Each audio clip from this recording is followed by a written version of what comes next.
ஆண்டவராகிய இயேசு கிறிஸ்துவின் இணையற்ற நாமத்தில் உங்கள் யாவருக்கும் அன்பின் வாழ்த்துக்கள். இன்றைக்கு காலையில் ஒரு வசனத்தை தியானிப்போம். மத்தேயு 5:15. விளக்கை கொளுத்தி மரக்காலால் மூடி வைக்காமல் விளக்கு தண்டின் மேல் வைப்பார்கள், அப்பொழுது அது வீட்டில் உள்ள யாவருக்கும் வெளிச்சம் கொடுக்கும். மார்ட்டின் லூத்தர் வாழ்ந்த காலம் இந்த நாட்களைப் போல சுதந்திரமாக தங்கள் கருத்துக்களை வெளிப்படுத்த இயன்ற காலம் அல்ல.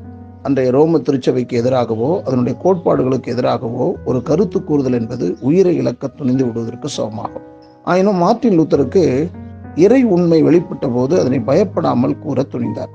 எதிர்ப்புகளும் இன்னல்களும் ஏளனங்களும் மிரட்டல்களும் எல்லா திசைகளிலிருந்து வந்தன. ஆனால் உண்மையை ஒளித்து வைக்க மார்ட்டின் லூத்தர் விரும்பவில்லை. விளக்கை கொளுத்தி மரக்காலால் மூடி வைக்க அவரால் இயலவில்லை. உண்மையை உரிய முறையில் கூறுவதால் பாதிப்புகள் வருவதற்கு ஏராளமான வாய்ப்புகள் இருக்கிறது. ஆனால் உண்மையை கூறுவதால் ஏற்படும் பாதிப்புகளை கணக்கிட்டு உண்மையை கூறாமல் போனால் தேவனுடைய பக்கத்திலிருந்து வரும் பாதிப்புகள் அதிகமாக இருக்கும். தாவீதின் தவறை குறித்த உண்மையை தேவன் வெளிப்படுத்திய போது நாத்தான் அதனை துணிந்து கூற தயங்கவில்லை. அவன் ராஜாவுக்கு அஞ்சி மௌனம் சாதிப்பதை விட தேவனுக்கு அஞ்சி அதனை உரக்க பேசுவதையே மேன்மையாக எண்ணினான். தாவீது ராஜாவா இருக்கலாம், ஆனால் ஆண்டவரால் கட்டளையிடப்பட்ட போது நாத்தான் அந்த தவறை அவன் சிந்திக்கும் முறையில் அவன் அதை ஏற்றுக்கொள்ளும் விதத்தில் சொல்வதற்கான ஞானத்தை தேவன் அன்றைக்கு நாத்தானுக்கு கட்டளையிட்டார். உண்மையை அறிதல் என்பது வேறு, உண்மையை நேசித்தல் என்பது வேறு. தேவனை அறிந்து அவருடைய வழியில் நடக்க ஆர்வம் கொண்டவர்கள் உண்மையை உளமாற நேசிக்கும் இயல்புடையவர்களாக மாறுவார்கள். அவர்கள் உண்மை தங்களுக்கு லாபத்தை தருமா நஷ்டத்தை தருமா என்று யோசிக்க மாட்டார்கள். அவர்கள் உண்மையை விரும்பும் ஒரு இதயத்தை பெற்றிருப்பதால் உண்மைக்கு புறமானவைகளை அவர்கள் சாதாரணமாக ஜீரணித்துக் கொள்ள மாட்டார்கள். ஒரு ராஜாவுக்கு எதிராக எதையாவது பேசுவது எவ்வளவு ஆபத்தானது என்பது யோவானுக்கு தெரியும்.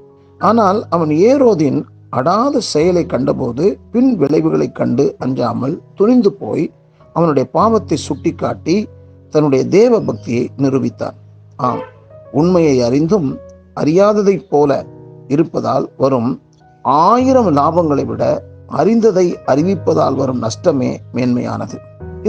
இந்த உண்மையை நீங்கள் இந்த வசனத்தின் வாயிலாக விளங்கிக் கொள்ளுங்கள். இதைதான் இந்த வசனம் நமக்கு சொல்லுகிறது. அதாவது விளக்கை கொளுத்தி மரக்காலால் மூடி வைக்காமல் விளக்கு தண்டின் மேல் வைப்பார்கள், அப்பொழுது வீட்டில் உள்ள யாவருக்கும் வெளிச்சம் கொடுக்கும். இவ்விதமாய் மனுஷர் உங்கள் நற்கரிகளை கண்டு பரலோகத்தில் இருக்கிற உங்கள் பிதாவை மகிமைப்படுத்தும்படி உங்கள் வெளிச்சம் அவர்களுக்கு முன்பாக பிரகாசிக்க கடவுது. இந்த வாழ்வின் நோக்கத்தை புரிந்து கொண்டவர்களாக வாழ நாம் எது உண்மை, எது பொய், எது சத்தியம், எது அசத்தியம், இதை அறிந்து கொண்ட நாம் அநியாயத்தினாலே சத்தியத்தை மூடி வைக்காமல் நாம் சத்தியத்தை அறிவிக்கிறவர்களாக நாம் இருக்க வேண்டும். சத்தியத்தை அறிந்தது மாத்திரமல்ல, சத்தியத்தினால் நாம் விடுதலை செய்யப்படுவதை உலகம் காணட்டும். அந்த சத்தியத்துக்காக நடுங்குங்கள், உண்மையை வெளிப்படுத்துங்கள். மற்றவர்கள் அதனால் நமக்கு நஷ்டம் வந்தாலும் அந்த உண்மையை வெளிப்படுத்துங்கள். அதனால் நம்முடைய வாழ்க்கையில் பல இன்னல்கள் நமக்கு நடக்கலாம், ஆனால் தேவன் உங்களோடு இருப்பார் என்பதை விளங்கிக் கொண்டு வாழ முற்படுவோம். ஆண்டவர் உங்களை ஆசீர்வதித்து வழி நடத்துவாராக. ஆமென்.